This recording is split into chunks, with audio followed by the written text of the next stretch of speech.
Celebramos hoy, como les dije antes al comienzo, la figura de San Cirilo y San Metodio, hermanos, uno monje y otro fue obispo. El monje muere primero, antes de finales del siglo IX, y el otro muere unos años más tarde. Son declarados patronos de Europa. Tiene unas lecturas, como han leído antes, propias, pero siempre el pasta, el calendario litúrgico, dice estas o, y por ese motivo nosotros, que venimos durante esta semana proclamando la lectura del libro del Génesis, una lectura muy bella, que nos va manifestando la bondad, el amor de Dios Padre, que crea todo para el hombre, que lo crea todo bueno. Y además, esta lectura del libro del Génesis, que nos pone de relieve la grandeza de un Dios que todo lo ha hecho bien, que ha creado al hombre, a la mujer, complemento del hombre, serán los dos una sola carne, decíamos ayer. Y fijaros bien, si el libro del Génesis tiene temas serios hoy en la sociedad, en el mundo en que vivimos, el matrimonio, la fidelidad, leyes de género, todo esto. Y precisamente hoy el libro del Génesis nos presenta de relieve cómo toda esa obra que Dios había hecho buena, el demonio explica del árbol, de la ciencia del bien y del mal, son formas bíblicas, y cómo se aparece y tienta a estos seres. En primer lugar, con Eva, y la hace como una tentativa del pecado. ¿Por qué no coméis de este árbol? Esta es la realidad de nuestra vida. El pecado es una tentación en nuestro caminar de la vida. ¿Por qué no voy a hacer yo esto? ¿Qué mal tiene el que yo haga esto? Yo no perjudico a nadie. Hay una relativización del pecado. Lo vemos todo tan relativo. Y cuando el hombre se deja, el ser humano, por el pecado, capta ese pecado, le vive. Y entonces, en ese momento, el hombre se aparta de Dios. Tenemos el texto de ayer, que estaban desnudos, Adán y Eva, no sienten ningún pudor, pero realmente, cuando cometen el pecado, sienten la vergüenza del pecado, se sienten desnudos y se esconden de Dios. Que salía a pasear por el jardín del Edén. Y creo que esto es una gran lección que tenemos que ir aprendiendo en nuestra vida. El pecado siempre nos fascina, pero nos corta la libertad. Y el problema del pecado es que una vez que lo has cometido, pues la única realidad la tenemos en Cristo, en la cruz, que nos redimió de todos nuestros pecados. Por eso nos dice a los niños de comunión, preparación para la comunión, se les dice cómo Adán y Eva rompieron esa amistad, esa grandeza de Dios por el pecado. Y cómo a Dios le da pena a Adán y Eva y les promete un Salvador. Y ese Salvador fue Jesucristo, su Hijo, que vino a redimir a la humanidad.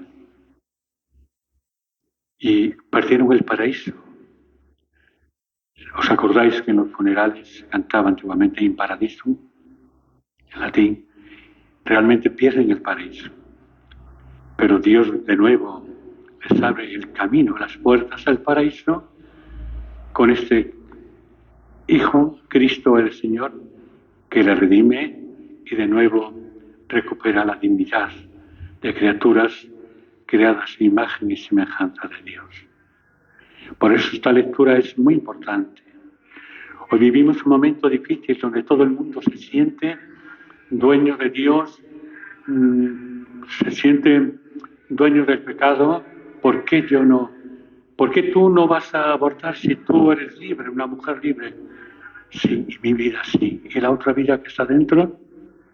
¿Quién apuesta por ella? El pecado es una fascinación del hombre de hoy. Y el pecado se da en todas las realidades de la vida. ¿Cuántas veces yo ahora voy a defender la verdad y te voy a decir la verdad de la iglesia, de los papas, de este y del otro y del otro? Es el pecado. El pecado es el demonio, quien se mete en ese corazón para destruir lo más grande, que es la paz del corazón. Y creemos que así nosotros estamos defendiendo una parcela de Dios. La parcela de Dios la defenderemos con una vida, un testimonio personal, con un arrepentimiento, cuando nos dice el texto del libro del Génesis con figuras bíblicas. A los niños se lo digo yo también. Dios sale a pasear y les busca. Adán, ¿dónde estás? Lo escucharemos. Oí ruido en el jardín y me escondí porque tuve miedo. El hombre cuando peca se esconde de Dios. Pone todas las artimañas para justificar su pecado. Pero a pesar de eso, sabemos que Dios le busca siempre. Y esta es la realidad. Por eso tengamos cuidado todos, ustedes y yo. Que no nos fascine el pecado. Yo te voy a demostrar la gran verdad de este papa, del otro papa, de este obispo, de este señor cura y del otro. Es el demonio quien está actuando. Porque la verdad es patrimonio de Dios. Nada más. Yo soy testigo de esa verdad o de esa mentira, pero no soy yo quien tiene que catalogar esa mentira o esa verdad. Por eso creo que vemos como Eva, en el género de esta imagen bíblica, el pecado te fascina aquella manzana. ¿Y por qué no? Serás como dioses. Y creo que el pecado es el demonio. El Papa Francisco decía hace no mucho tiempo que con el demonio no hay que dialogar nunca. Ni con el demonio tampoco hay que sentarse en la vida. Por esto creo que este texto hoy del libro del Génesis, que es continuación del texto de ayer, es muy interesante. Por ejemplo, San Cirilo y San Metodio, que lucharon por la fe, que vivieron la fe, que fueron testigos de la fe, pues destruyeron el pecado en su mundo, en su historia. Y vivimos en una sociedad donde los mismos cristianos nos sentimos como dueños del pecado. Esto es pecado, esto no, es aquello sí, esto no. Tenemos una palabra que es la palabra de Dios. Cuando el Señor nos ha dicho que los que van por la puerta estrecha se condenan. Por esa puerta yo soy, no, solamente por la puerta estrecha, que la puerta de la estrechez, de la sinceridad y de la verdad, de nuestra conciencia y de nuestra vida.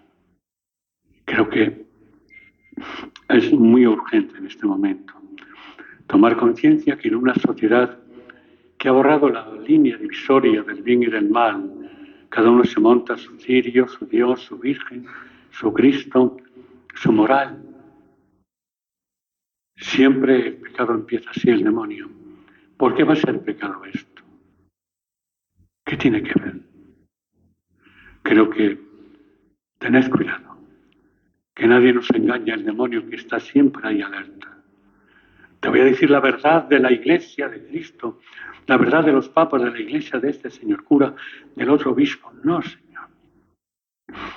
Tú di la verdad de Cristo con tu testimonio personal, tu respeto, tu no quebrantamiento al mandamiento del amor y además el respeto tremendo a las palabras del Señor.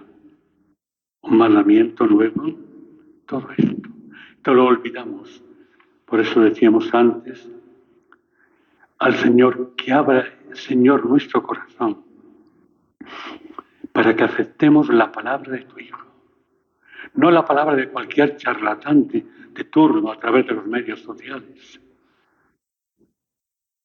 No, la palabra del Señor, la palabra de Cristo, que la tenemos escrita en la Sagrada Escritura. Y yo no soy quien de manipular esta palabra, ni de interpretar a mi gusto esta palabra, sino desde la nitidez y desde la grandeza de esta palabra.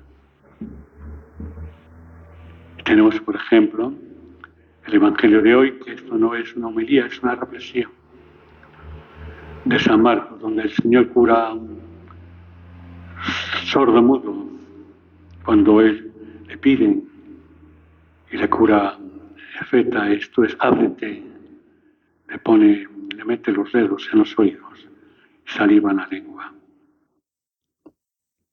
Hay un movimiento en la Iglesia de Efeta que es un movimiento que busca esto, que abramos los oídos a ese Jesús que nos llama y que abramos también la lengua para proclamar la grandeza de Cristo que nos ha llamado a la conversión. Son movimientos de la Iglesia que tienen esta finalidad.